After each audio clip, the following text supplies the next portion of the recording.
front-end web engineer and open source enthusiast, and currently I'm a researcher at FAPAL.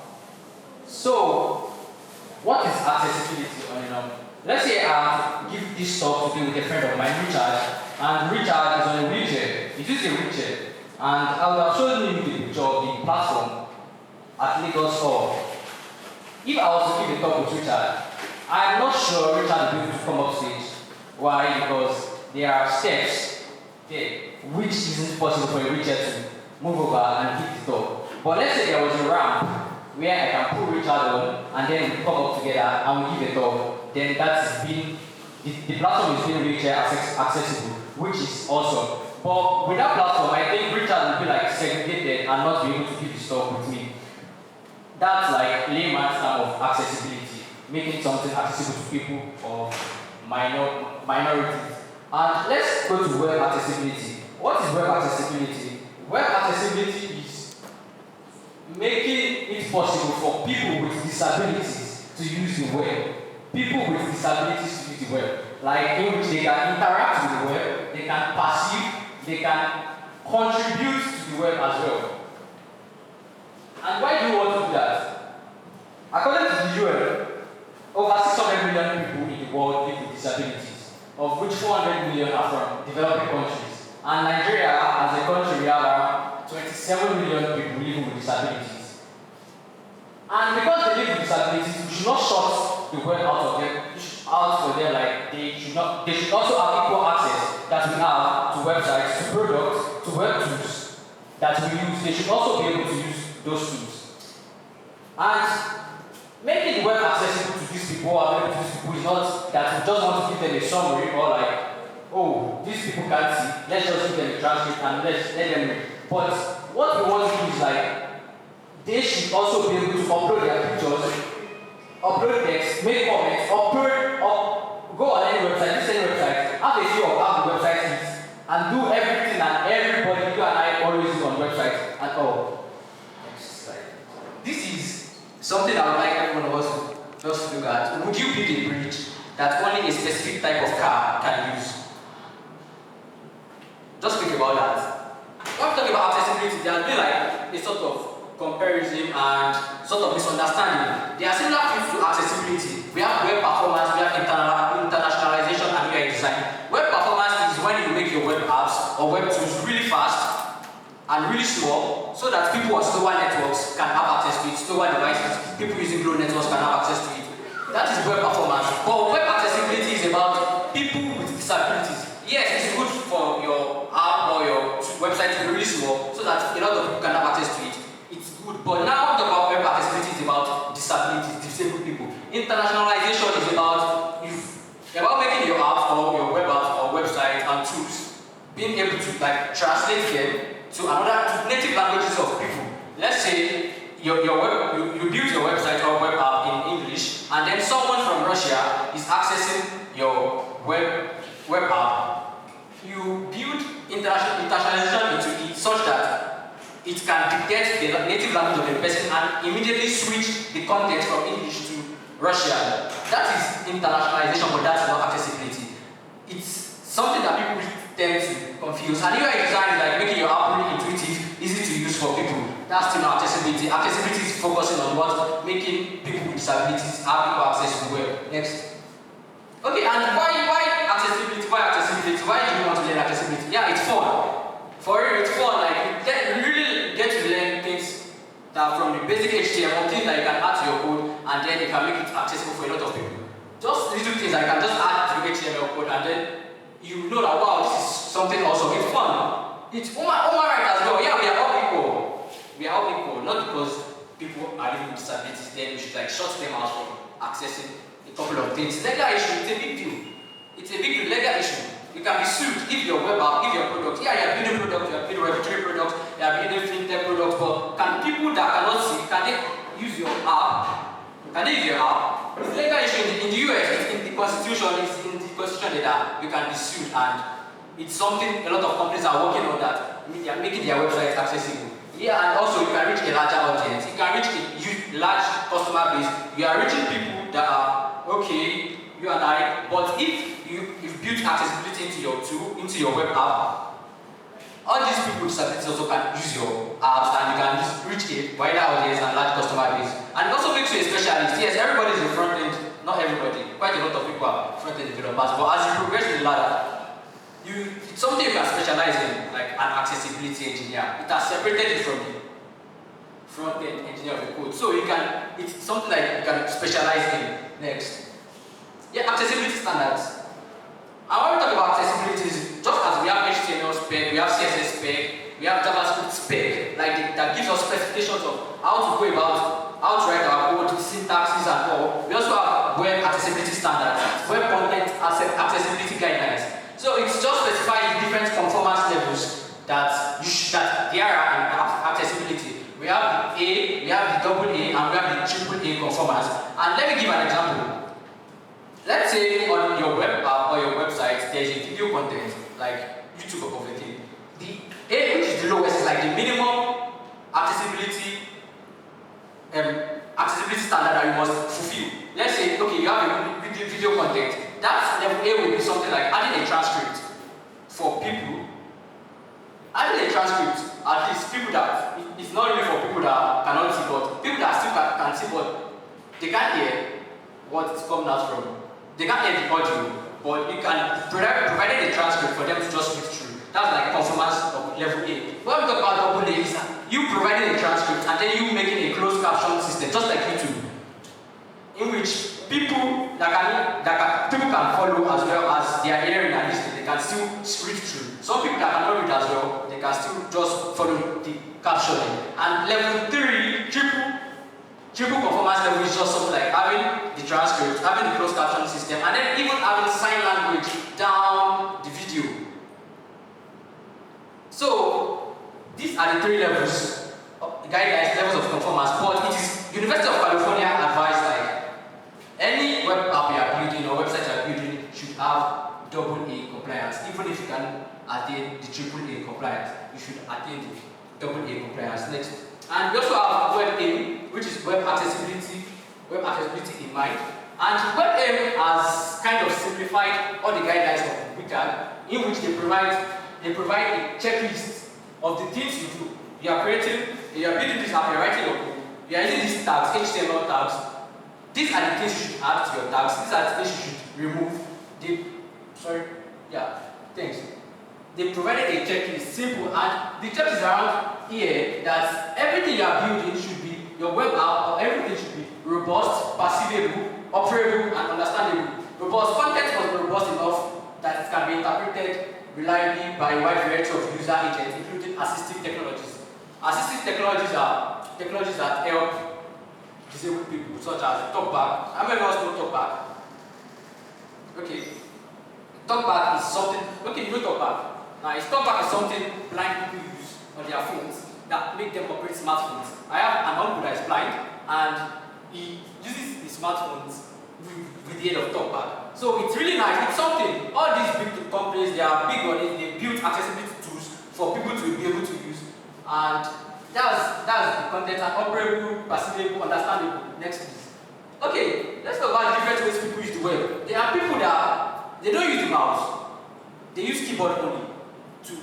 Anything they're doing on the website, anything that they're doing on the internet, they use keyboard only. Even their day-to-day activities, they use the keyboard only.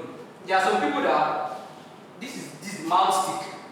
Maybe the person is paralyzed but can still use the mouse stick, which you use to like tap the keyboard, on-screen keyboard on your screen, and then move. And then we have the head one, which is one on the head, and then they are using it to like navigate the on-screen keyboard. Next, please.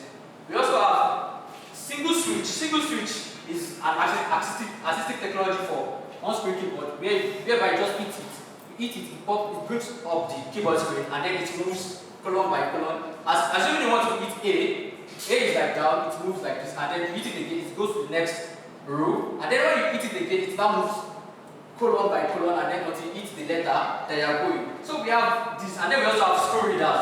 So screen readers convert text to synthesized speech, and especially for non-visual users. And we have what they do, they read all content. It can display a list of links and it can display a list of headings on the website so as just to give like a summary of what the website is about. It can display a list of headings and we also read all content to you. Next please. Okay, and these are screen readers. I know a lot of us use MacBooks. We have voiceover for MacBook. We can actually test that out by going to the accessibility preferences and then accessibility on your MacBook, and then you can turn it on. It reads everything on your website for you. There are people that only use screen readers. Everything they are doing on their system on the website, screen readers is that reads to them because they cannot see. And there are some people that they're having like a vision issue. They use screen readers. And for Windows, we have NVDA. It's free, and there is Chromebox also for Chrome. That you can, it's like an extension that you can add to Chrome. You can check that out. I don't think you have time for that, but you can actually check that out next, please. Okay, let's now start let's go into like accessibility and how we can do that. There is alternative text. I think a lot of us developers here we know about alt text. The alt text when you're writing HTML starting out and all. And I think the advice is like when I was starting out, I never added alt text to my code. I never added alt text to my code. But I think what a lot of people do use alt text for is what SEO. There are some people they use alt text for SEO because they want their paid sites to rank more. So they stuff the date what the site is about in the alt text. That shouldn't be. So accessibility engineers and SEO engineers really have issues about that. Your alt text should be like a summary of the picture that you are uploading, not the picture that is there. And if you don't add an alt text to a picture, what will happen for screen readers as they are reading and they encounter something like this? Screen reader will go through the source. If there is no alt text, the screen reader will read the file name. And if someone is using the screen reader and following along, and next thing is https:// external fscj, you'll be like, what am I listening to? Or what's that? So something very that we should keep in mind. And this is how we use an alt tag, a copy in the path. And also, when you are designing web apps or websites as well, you have some images that are mainly for decoration. You just want them for design. They are not really like communicating anything. So in that case, you can include an alt tag, but what? Make it empty. So that way the screen reader will just pass over the image without reading anything. So it's something we should keep in mind as we build our apps and our products. Next. Okay, and also I think I talked about the captions for audios. Remember, not all content on the web is visual. If your application has video content, be sure to use a captioning service to add closed captioning. There are people that need that. They can't hear, but they can follow along. Their brain is working. They can follow along and read along. Next. Yeah, accessible HTML. This we know HTML tags. Mainly accessibility. When we are tackling accessibility, we are really working on HTML as a whole. So there are some tags, you know semantic HTML. These ones that give like semantic meaning, like all this header, aside, how you structure your website. You have the footer, but they don't have specific functionality. It's just semantics. But there are lots of other tags that give functionality to what we are building, such as the button tag, input, and text area. So what screen readers are reading, they will read it out like this is, you are encountering a button, you are encountering an input field for you to fill in the form, you are encountering a text area for you to fill. Next please. And then we have label. And we've seen some people when they write code, they don't include labels. For form fields, they don't include labels. You should include labels because labels help screen readers. Because that's what we help screen reader to read it out and let screen reader know that this is a first name. You have to enter your first name here, your last name here, your password and all. And then we have area, which is accessible rich internet applications. This is just a set of attributes that you can add to your HTML. If go back please. Go back. And here you see area label. This is a div. A div doesn't have semanticism. It doesn't have semanticism like a meaning that you can add to your app. It's just a div. But because it's not every element that is labelable, every tag that is labelable, you can add area label to the div and say interactive div or anything that you want that div to do. You can go forward now 2 steps. So that's back. Sorry. that's like area. It's used to set rules, state, and property to help assistive technologies, and that's documentation slide. Then focus management. Yeah, there are people that use keyboard only. They don't use mouse. They use and besides, this is Twitter. If you are working on Twitter for web and then you hit the question mark button, this will pop up for you. People that are not using the mouse, they are not using anything. It will pop up for you, whereby you can move to the next tweet by pressing J, previously by K, and there are some that this is what they use all their day long, all their day life. So they are used to this. And as you build your applications, you get to work in companies, or you should keep accessibility in mind and this stuff in mind. Next. Then skip links. Skip links immediately you visit the site, and then the site has like navigation. Most sites have navigations, and there are some navigations that are very like bulky. You click this, a drop down comes. You have to go down, and all. If you are using a screen reader, the screen reader will go one by one from all the navigation links before it moves to the main content. And if I move to the next page, that also will happen. That's why we create what? A skip to content. Like immediately you enter the site and you click tab. This should pop up on your website. Like I want to skip to the main content. I don't want to go through navigation again. And this is on GitHub. It's on a lot of sites now. It's on GitHub. You can try it out later. Next. Then tab navigation. For people using keyboard only, they use tab to move around. And then these are tabbable elements. Your anchor links are tabbable. You can reach them through tab, buttons, input, select, text area, iframe. And for those that are not tabbable, but you want them to be tabbable, just add tab index equals to 0 to make a div or any other element tabbable.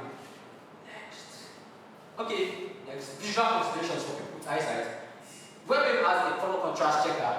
And here, you can just do the foreground and the background to see if they go together. Like some people see some designs red and green and all. But if you check it out here, it will tell you if it passes the A conformance level or double A conformance level.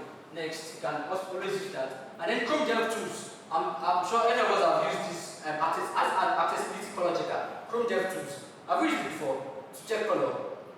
Yeah. Yes. So it also has a conformance level to help you check contrast ratio if you are combining colors, double A conformance and triple A conformance. Next. And visual impairment. There are different visual impairment. There are some people that are colorblind.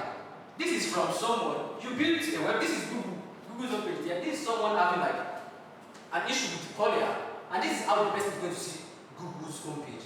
There are some people that you'll be like, we've built this product, we've launched it, it's awesome, but do you consider people that are having some issues with their eyes, how they are going to see your product, how they are going to see your website, how they are going to see your web apps. So there is no coffee, you can use to simulate different visual impairments and how they will appear.